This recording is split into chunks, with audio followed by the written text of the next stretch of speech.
Welcome back. I'm joined by Championship correspondent Pascal Lemaire to preview Friday's clash between Birmingham and Rotherham.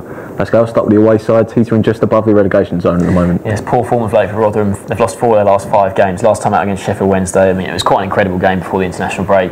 They led that 2-1 going into the final stages, and then Wednesday scored twice in injury time. So it's a killer blow. Not only was it quite a local derby there in South Yorkshire, but also to lose the way it did, 2 late goals. I think the winner was in the 97th minute, so just so crushing for them. And like you say, just they're the one side that Wigan. You look at them; they're the side top of the bottom 3. Millwall and Blackpool are definitely gone, and then Millwall, they've only got a slight chance of maybe escaping the drop. But Wigan, there's still a lot of quality there in their team. So you think they're the only team that looks like they might be able to get out of the mire. But at the moment, they're still 5 points behind Rotherham. So even though Rotherham have been poor of late, there's still a 5-point gap there. It's quite healthy, but they have got a worse goal difference than Wigan as well. So at the moment, they should be a little bit worried because Wigan, there's a chance they could get out. But Rotherham, there's 2 big games coming up for them over Easter. This one against Birmingham.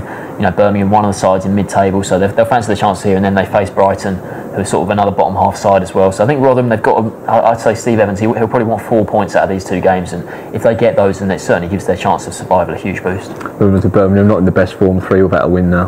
Yeah, they are. Like I said, they're one of the sides. There's sort of about 10 sides in the sort of mid-table places who, they're clear of the drop zone, but there's no chance they can get into the playoffs either. When you look at in League One, I think most of the teams in League One have got something to play for. It's much closer in League One, but in the Championship, sort of the top 8 pulled away, and then there's sort of like the bottom 5 in the Championship that are in danger. But apart from that, all the sides in mid-table, there's not much to play for apart from maybe trying to get a top half place. There's not that much else to play for. But last time out, they lost 2-0 at Cardiff, who, Cardiff, they haven't been great at home in sort of 2015. They were decent there last year, but 2-0 not scoring is obviously disappointing, but a 2-0 loss there, it's not the worst result. And like I said, they're still fairly safe. Gary Rowett, on the whole, what he's done since he came in, he has done a fantastic job there. And they've got a new signing as well, who's got something to prove in these sort of final few games. Diogo Fabrini from Watford, who, he's a player who Watford, one of the Italians that Watford brought in the last 2 years since their association with the Pozzo family. But I think he was on loan at Millwall, and Watford cut that short so he could join Birmingham. I think maybe they wanted him to join a club that's doing slightly better than Millwall. And I think some of the fans said, I wonder why we signed this player. He's only got eight games to impress, really. Why we signed him? But Rowett came out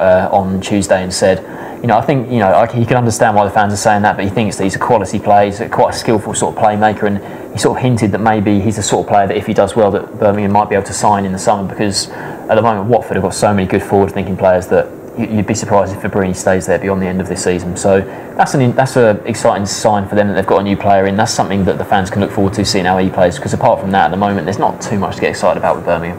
So Rotherham probably just want to get the win a little bit more to move clear of the relegation zone. Do you think they will? I'm going to have to back a draw here. I think Birmingham, they're pretty solid, and I think Rotherham, they haven't got too much about them to win the game at the moment. Their record against Birmingham, is pretty good of late. They haven't lost in Birmingham haven't lost in 8 games to Rotherham, so Birmingham, decent record against them, but I can see a draw in this one. I'm going to go 2-2. Sports are going for a 2-2 draw.